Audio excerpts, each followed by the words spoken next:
Hello friends, I am Dr. Madhukar Jadhav. In the last lecture, we have studied regarding the dry weather flow, different factors affecting the dry weather flow. In this lecture, we are going to study regarding storm water flow or rain runoff. The amount of rainwater flowing over the ground surface, pavement, house roofs, etc. is known as stormwater or rain runoff. The amount of peak stormwater flow is several times more than the dry weather flow. In combined system, the sewers are normally not designed for the peak stormwater flow. Otherwise, the size of the sewer would be much more large and it will be uneconomical.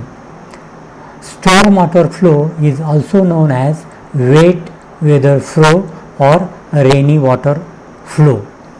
Now, this stormwater flow depends upon so many factors.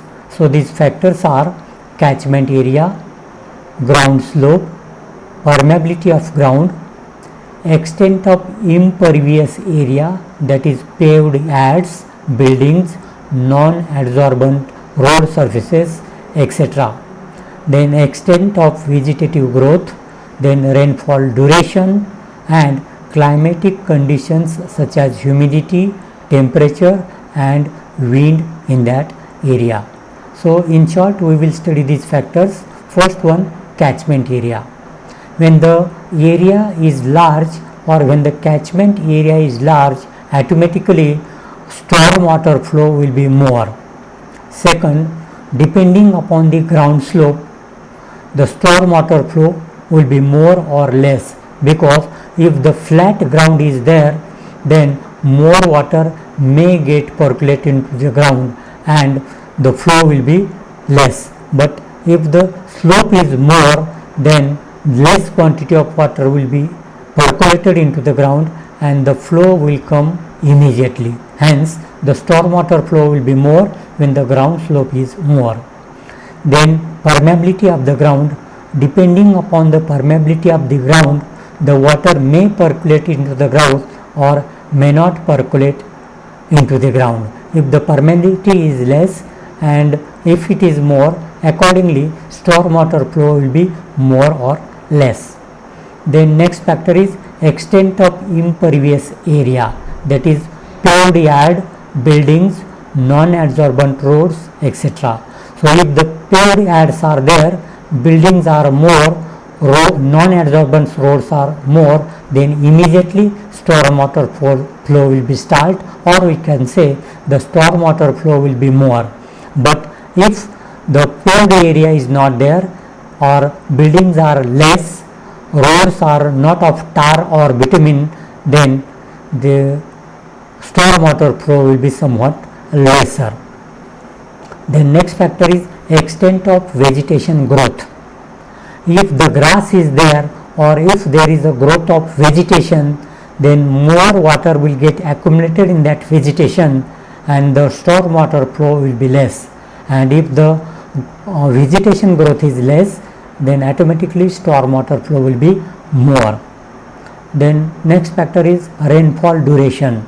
No doubt, depending upon the rainfall duration, or if the rainfall duration is more, then storm water flow will be more, and if the rainfall duration is less, the storm water flow will be less. Then climatic conditions such as humidity and temperature. If the humid climate is there or temperature is less, then automatically storm water flow will be more. Then estimation of storm water flow. Estimation of the storm water flow can be done with rational method or rational formula. Now, this method is most commonly used for the design of stormwater drains or stormwater sewers. It takes into account mainly three factors. First one is the catchment area, capital A. Then impermeability factor, capital I, and intensity of the rainfall. So depending upon these three factors, the storm water flow or rain runoff can be calculated. The rational formula is Q is equal to K into A into I into Ri, where Q is the storm water flow. K is equal to constant, which permits the expression of the factors A, I and R in a convenient unit. Let Q is equal to runoff in cubic meter per second. A is equal to catchment area in hectares and AI is equal to impervious area, that is A into I, and Ri is equal to intensity of rainfall in mm per hour.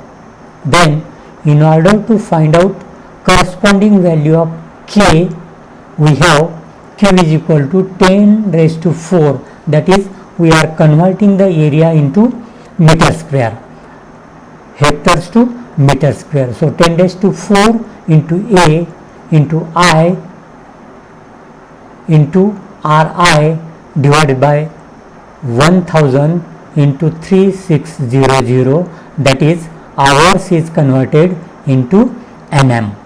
Therefore Q is equal to A into I into Ri divided by 360, or AI into Ri divided by 360.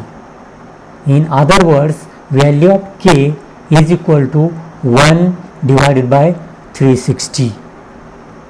So this is regarding the storm water and the formula to calculate the storm water flow. Thank you.